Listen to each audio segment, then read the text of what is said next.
I had an alcohol use disorder for 10 years, and here are 3 things that I did at that time that I thought were totally normal and that everyone did. And now, in hindsight, I can see that it was not normal and it was just a symptom of my brain being addicted to alcohol.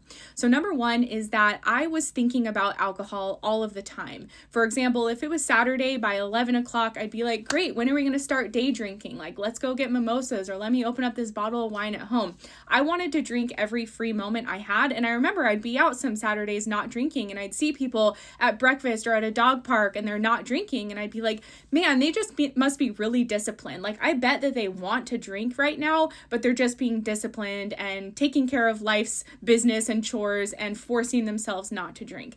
Now I know that that is not normal to want to drink all of the time, and really it was a sign and symptom of me having a brain that was addicted to alcohol. So the second thing I did, which wasn't normal, now I've learned, is that whenever I ordered beer or wine out at a restaurant or would buy it at the store, I would order it based on the alcohol content. So I didn't even care what kind of wine or beer it was. I would just look at the one that had the highest alcohol content and I would order that because I was trying to get the most buzz for my buck. The third thing I would do is that whenever I would go to parties or social functions, I would always try to bring more than enough alcohol there. Not only would I start drinking before the party to get a buzz before I showed up, but I'd usually show up with at least 2 bottles of wine, a red and a white, and I'd say, oh, I didn't know which one you wanted, so I brought both. But really, I was just bringing both because I wanted to have more than enough alcohol there, because I hated the feeling when there wasn't enough alcohol at a party and people were drinking the alcohol I brought, and I was like, oh no, there's not enough alcohol here, like I want to drink more.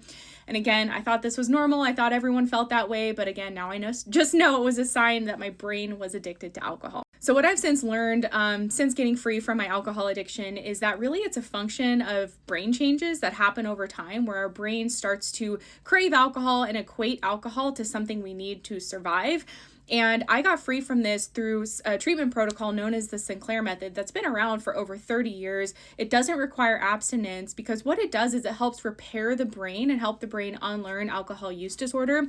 And when that happens, most people can have more control when they drink. They can have a couple drinks and stop. They're not thinking about alcohol all of the time and craving it and wanting it all the time like I was.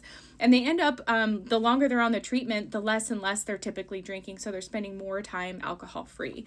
This treatment completely changed my drinking starting in 2017. Even though it's been around for 30 years, most people still don't know about it. If you want to learn about the treatment, you can check out my other videos or head to my website where I have lots of information and resources and a private online program that supports people through the protocol, thrivealcoholrecovery.com. Thanks for watching.